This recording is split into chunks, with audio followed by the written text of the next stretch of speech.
دعا جو ہے وہ آپ کی تقدیر بدل دیتی ہے. لیکن پھر لوگ دعا سے ستاروں کی طرف بھی چلے جاتے ہیں. ٹھیک ہے کہ اگر ستاروں میں یہ چیز ہے, یہ ہماری ہاتھ کی لکیروں میں یہ چیز ہے, یا یہ بتا دیا گیا, تو اس کا مطلب کہ ہماری تقدیر اس سے بھی بدل رہی ہے. پھر کچھ لوگ ایسے ہیں جو اس کو بالکل ڈینائی کر دیتے ہیں, وہ کہتے ہیں نہیں یہ علم جو ہے وہ ایگزسٹ ہی نہیں کرتا, ایسا کچھ ہے ہی نہیں. تو اس کے اوپر روشنی ڈالیں کہ کتنا علم ہے, کتنا ضروری ہے.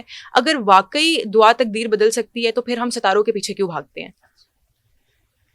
آپ کے سوال کے پہلے حصے سے شروع کرتے جی. ہیں. اگر دعا تقدیر بدل سکتی ہے جی تو سب کی کیوں نہیں بدلتی؟ جی ٹھیک ہے, بالکل سب کی کیوں نہیں بدلتی؟ اب جہاں پہ میں نے پچھلی بات جو ہے نا بات کرتے ہوئے یہ بات کہی تھی کہ کمپیوٹر کے 3 حصے ہیں. جی ٹھیک ہے, اسکرین یونٹ, کی پیڈ ماؤس یونٹ اور سی پی یو. سی پی یو کے اندر بھی 3 حصے ہیں. ٹھیک ہے, 3 حصے ہیں سی پی یو کے اندر بھی. ٹھیک ہے, تقدیر کے. اب یہ جو دعا ہے یہ کیوں تقدیر کو بدلتی ہے, کیسے بدلتی ہے, اس کی میں نریشن میں بعد میں آتا ہوں. پہلے آپ کو بتاتا ہوں تقدیر کے 3 حصے ہیں. تقدیر معلق, ٹھیک ہے, تقدیر مبرم اور تقدیر ازل. ٹھیک ہے, ٹھیک ہے. تقدیر معلق وہ ہے کہ جس کے ساتھ ایفرٹس لگائے ہوئے ہیں کہ آپ یہ کام کر لیں تو یہ کام ہو جائے گا, یہ کام ایسے کر لیں تو آپ ایسے کر سکتے ہیں. یہاں پہ اس تقدیر معلق میں جو عمل دخل ہے وہ ہے آپ کی عبادات کا, یعنی کی پیڈ ماؤس یونٹ. اب آپ کو نریٹ کرتا ہوں. ٹھیک ہے, یعنی آپ کی زندگی کا جو سپر کمپیوٹر ہے اس میں آپ کی عبادات, آپ کا عقیدہ, آپ کا اللہ کے ساتھ کنیکشن, اٹ میٹرز اے لاٹ. ٹھیک ہے, ٹھیک ہے. اب آپ کوئی دعا کرتے ہیں, کوئی پڑھائی کرتے ہیں, کوئی وظیفہ کرتے ہیں, کرتے کیا ہے کہ اپنے آپ کو اللہ کے نور سے انلائٹن کرنے کی کوشش کرتے ہیں, اور وہ اللہ کا نور آپ کے راستے کے اندھیروں کو دور کر دیتا ہے. کرنا پھر بھی آپ نے نہیں ہے, کرنا پھر بھی اللہ نے ہے. ٹھیک ہے, عبادت جو ہے وہ خود کو اللہ کے نور سے مزین کرنے کا ذریعہ ہے. ٹھیک ہے, منزل نہیں ہے, منزل اللہ ہے. ٹھیک ہے, ٹھیک ہے. اب تقدیر کے جو 2 حصے ہیں, ایک ہے تقدیر معلق, یعنی آپ کا جو ہے وہ آپ کی کوئی جاب لینی ہے تو اس کے لیے آپ کو پڑھنا پڑتا ہے. بالکل, آپ کو کوئی اچھے نمبر لینے پڑتے ہیں, بالکل, وہ کرائٹیریا پورا کرنا پڑتا ہے, آپ کو جاب مل جاتی ہے. یعنی انسان کی تخلیق کا عمل ایک خاص اسپیکٹرم سے کچھ مہینے کے لیے ماں کو گزرنا پڑتا ہے, پھر اس کو اولاد کی نعمت سے نوازا جاتا ہے. اسی طرح ہر انسان کے گرد اللہ نے جو ایک سسٹم جوڑا ہوا ہے نا, اس میں اس کے اسپیکٹرمز ہیں. وہ دعا جو اللہ نے جو ہے وہ آپ کو توفیق دی تو آپ نے اس سے دعا کی, چیزیں بدل گئیں. یہ ہے تقدیر معلق. ٹھیک ہے, ستارے, ہاتھ, فیس ریڈنگ, جی, یہ جتنی یہ ساری چیزیں ہیں 1/3 of the whole fat. Okay, اس سے زیادہ آگے جا ہی نہیں سکتے. ٹھیک ہے, اس سے زیادہ آگے کا اجازت نامہ لینا پڑتا ہے. ٹھیک ہے, اور وہ خود اللہ دیتا ہے. اب پہلے اس کو سمجھا لوں, پھر میں آگے بات کرتا ہوں کہ وہ تقدیر مبرم کیا ہے, تقدیر ازل کیا ہے, اس کو سمجھاتا ہوں.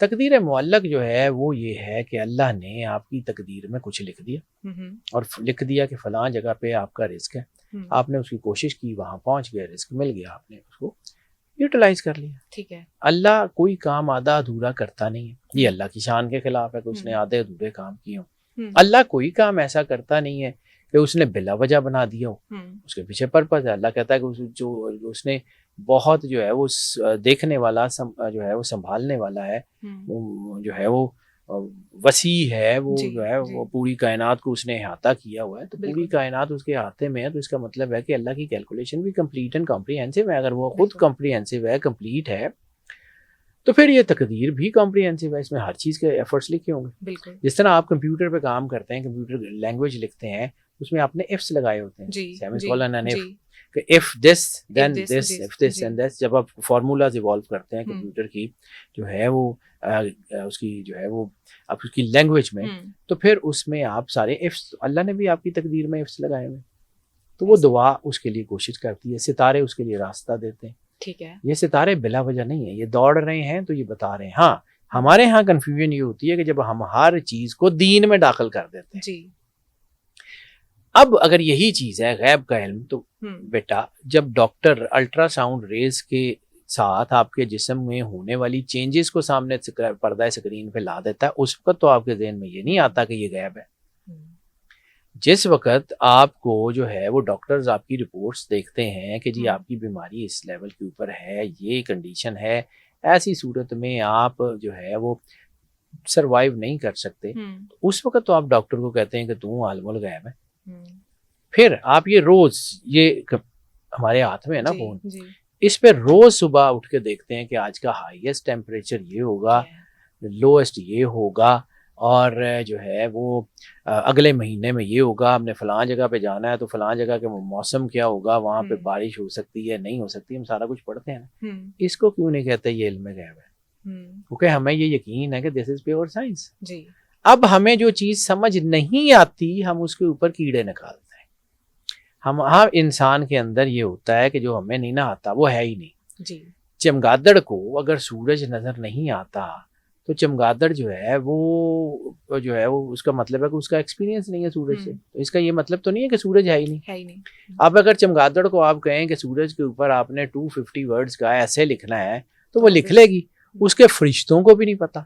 تو جب ہم یہ اسٹرالوجی کے اوپر بات کرتے ہیں، ان الفا نمیرکس کے اوپر بات کرتے ہیں، انرجیز پہ بات کرتے ہیں، تو پوچھتے اس سے ہیں جس بیچارے کو فرشتوں کو بھی نہیں پتا کہ یہ ہوتا کیا ہے، یہ انرجی کیسے بیہیو کرتی ہے، what is quantum physics, how energy بیہیوز، یہ پیٹرنز کیسے بنتے ہیں، یہ کیسے ہوئی ہے نا. میں آپ سے بات کر رہا ہوں تو میری آواز، میرے ووکل کورڈ ایک وائس کے ایک لہریں جو ہے نا وہ کریٹ کر رہے ہیں نا جو آپ تک پہنچ رہی ہیں. نظر تو نہیں آ رہی کہ میری آواز یہاں سے جا رہی ہے، وہاں سے جا رہی ہے، وہاں ریکارڈ ہو رہی ہے. ٹھیک ہے، اسی طرح اللہ کی مشیت بھی نظر نہیں آتی. تو جب نظر نہیں آتی تو ہم کہتے ہیں یہ ہے ہی نہیں ہے. تو بیٹا پھر اس میں اپنی جہالت ہی ہو سکتی ہے نا، اور تو کسی کا کچھ نہیں ہے. ٹھیک ہے، یہ انرجیز جب تک آپ اس کو سمجھیں گے نہیں. قرآن پاک کے بھی لفظ، یعنی آپ کے سامنے ایک چیز ہے، کلمات اللہ اور کلمات العوام. عام لوگ بھی عربی بولتے ہیں، 40-50 ملکوں میں عربی بولی جاتی ہے. قرآن پاک کی زبان بھی عربی ہے. قرآن پاک کا امپیکٹ یہ ہے کہ کائنات کا سارا انرجی پیٹرن بدل دیتا ہے. عام لوگ جو مرضی بولتے رہیں کچھ نہیں ہوتا. تو یہ اس میں فرق کیا ہے؟ باتیں تو وہی ہیں. گرامر عربی کی بھی وہی ہے، 48 ملکوں میں بولی جانے والی گرامر بھی وہی ہے، قرآن پاک بھی وہی ہے. Then there is a system, there is a syntax of energy. اس انرجی کو جب ہم نہیں پڑھتے تو ہمیں کہتا ہے کوئی اور سورج چاند ستارے ایسے، تو اللہ نے دوڑنے کے لیے بنائے ہیں، صرف ایسے ہی بنائے ہیں. ان کی انرجیز، جب چاند جو ہے وہ جو ہے سمندروں کے ساتھ انٹریکٹ کرتا ہے، جب چاند سمندروں کے ساتھ انٹریکٹ کرتا ہے، سمندروں کو 30 فٹ کھینچتا ہے، جوار بھاٹا پیدا کرتا ہے، تو why not it interacts with your body. آپ کی باڈی میں بھی زیادہ حصہ فلوئڈز ہیں، آپ کی باڈی میں بھی زیادہ حصہ جو ہیں وہ سارے کے سارے جو ہیں وہ ٹرائیگلیسرائڈز ہیں، بلڈ ہیں، لمف نوڈز ہیں، آپ کے برین اینڈ ہارٹ نیورونز ہیں، یہ سارے کے سارے آپ کی باڈی میں بھی ہیں. کیا یہ چاند سورج ستارے آپ کے ساتھ بات نہیں کرتے؟ آپ کے برین اینڈ ہارٹ نیورونز، کائنات اللہ نے، کائنات کے مالک نے آپ کے اندر 2 انرجی سینٹرز لگائے ہوئے ہیں، brain neurons and heart neurons. 700 trillion 70,000 کھرب برین اینڈ ہارٹ نیورونز ہیں. یہ چاند، یہ سورج اس سے انٹریکٹ کرتے ہیں. بچہ جب پیدا ہوتا ہے تو ڈاکٹر اس کو کہتے ہیں کہ میدا کمزور ہے، دوائی نہیں دینی. جب صبح پہلی کرنیں نکلیں گی تو اس بچے کو سورج کی روشنی میں رکھ دیں، اس کی بیماری ٹھیک ہو جائے گی. تو سورج اگر بیماریاں ٹھیک کر سکتا ہے تو سورج اور کوئی کام نہیں انہوں آندا. یہ چاند ستاروں کو اور کچھ کسی کام کے لیے نہیں. یہ ایسے ہی اللہ میاں نے مطلب کیا کہ آسمان میں وہ سوکھنے کے لیے ڈالے ہوئے. آپ کو نظر نہیں آتا، آپ کا جو ہے نا وہ اس کو سمجھ نہیں آتا، تو اس میں لوگوں کا کیا قصور ہے؟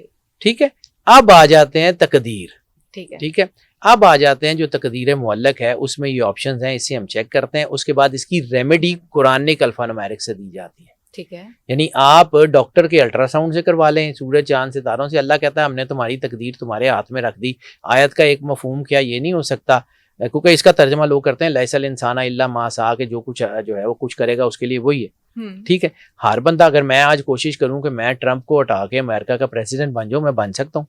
میرے پاس تو ہے ہی نہیں. اب قرآن کہہ رہا ہے کہ اس ہر شخص کے لیے جو کوشش کرے گا اس کے لیے وہی ہے، تو وہ تو نہیں ملے گا کیونکہ میرے پاس وہ سارا کچھ ہے نہیں. ہر ایک کا اپنا اپنا اسپیکٹرم ہے. جب اپنے اسپیکٹرم سے باہر نکلتے ہیں تو پھر آپ کے سامنے ایمبیگوٹیز ہی آتی ہیں، پھر اندھیرا ہی ہوتا ہے. اب ہے تقدیر ازل اور تقدیر مبرم. اب اس کی طرف آئیے. آیت الکرسی میں اللہ کہتا ہے کہ کون ہے جو اس کے سامنے سفارش کرے، اس کو جو ہے وہ شفاعت کرے، سوائے اس کے کہ جس کو وہ خود اذن دے. سوائے اس کے کہ جس کو وہ خود اذن دے. تو اگر اللہ جو ہے وہ اذن دیتا ہے کسی کو، جیسے تقدیر مبرم کی بات کر رہا ہوں، عیسیٰ علیہ السلام ان مادرزاد اندھوں کو آنکھیں دیا کرتے تھے جو اپنی تقدیر کی وجہ سے اندھے پیدا ہوئے. اچھا، عیسیٰ علیہ السلام ان وہ جو ہے وہ مردوں کو زندہ کرتے تھے جو اپنی تقدیر کی وجہ سے مر چکے. عیسیٰ علیہ السلام ان بیماروں کو شفا دیتے تھے جو اپنی تقدیر کی وجہ سے بیماری میں مبتلا ہیں. تقدیر میں لکھا ہوا تھا تو ہوا نا, خود بخود تو نہیں ہوا. اب اللہ نے عیسیٰ علیہ السلام کو ایک جو ہے وہ ڈیزیگنیٹڈ پاور دے دی کہ یہ پاور ہے آپ کے پاس, اور آپ جو ہے وہ اس ڈیزیگنیٹڈ پاور کو استعمال کر کے بیماروں کو شفا دے دیں. تو وہ ہے تقدیر مبرم. وہ کسی نبی کی دعا سے, کسی ولی کی دعا سے, کسی اللہ کے نیک بندے کی دعا سے جو روشن ہے اللہ کے نور سے. اور جب حدیث قدسی ہے کہ مومن کی فراست سے ڈرو, وہ اللہ کے نور سے دیکھتا ہے, تو وہ اللہ کا نور بیسیکلی وہی تقدیر کو بدلنے کی روشنی بنتا ہے نا. اور ایک ہے تقدیر ازل. تقدیر ازل وہ ہے کہ چاہے کوئی بھی دعا کرے. نوح علیہ السلام نبی ہیں, اللہ نبی کی نہیں موڑتا. نوح علیہ السلام اپنے بچے کے لیے دعا کر رہے ہیں, اللہ کہتا تیرا پتر ہے ہی نہیں. وہ اللہ بدلتا ہی نہیں ہے. یعنی ابو جہل آپ کے سامنے ہے. ابو جہل یہ ہے کہ اس کے سامنے درخت لگتے ہیں, کھجوریں لگتی ہیں, اس کے سامنے چاند ٹوٹتا ہے, اس کے سامنے ستارہ آتا ہے زمین پہ, اس کے سامنے ہزاروں معجزات ہو جاتے ہیں, وہ نہیں مانتا. تو میں اکثر بیٹا یہی بات کرتا ہوں کہ ابو جہل صرف ایک پرسنالٹی نہیں ہے, ایک فینومینا ہے, ایک سوچ ہے کہ ہمیں سارا کچھ پتا ہوتا ہے کہ یہ ایگزسٹنس ہے, یہ سائنس کی بنیاد پہ یہ ہے. ہم جانتے بوجھتے جب اس کو ڈینائی کرنا شروع کر دیتے ہیں تو پھر ہم ابو جہل ہیں. ابو جہل ایک پرسنالٹی ضرور ہے, لیکن ہمارے اندر سے ابو جہل کے اندر سے اس کو آواز آتی تھی کہ یہ سرور انبیاء صلی اللہ علیہ وآلہ وسلم نبی ہیں, لیکن اس کی ایگو, اس کے اندر کا اسپیکٹرم اس کو ماننے نہیں دیتا تھا. ٹھیک ہے, ابو جہل کو پتا تھا کہ یہ جو آج گٹھلیاں لگی ہیں یہ صبح درخت لگ جائے گا. اس کو اس بات پہ یقین تھا کہ جو سرور انبیاء صلی اللہ علیہ وآلہ وسلم نے کہا ہے وہ ہوگا. اگر اس کو یقین نہ ہوتا تو گھر جا کے سو جاتا. وہ ساری رات گٹھلیاں کو نکالتا رہا, وہ ڈھونڈ کے زمین سے گٹھلیاں نکالتا رہا کہ یہاں بھی لگی تھی, یہاں بھی لگی تھی, یہاں بھی لگی تھی. اس نے ساری نکال دی. یقین تھا. ہمیں اندر سے یقین ہوتا ہے کہ یہ علم ہے, ہمارے اندر یہ یقین ہوتا ہے کہ یہ ایگزسٹ کرتا ہے, اور پھر ہم نہیں مانتے تو ہم سارے ہی ابو جہل ہیں, اور بات کوئی نہیں ہے بیٹا. یہ لوگوں کو سمجھا نہیں سکتے ہم. میں بار بار یہ بات کرتا ہوں, میرا کام صرف بتانا ہے, منانا نہیں ہے. منانا جس کا کام ہے آپ پہ منا لے گا.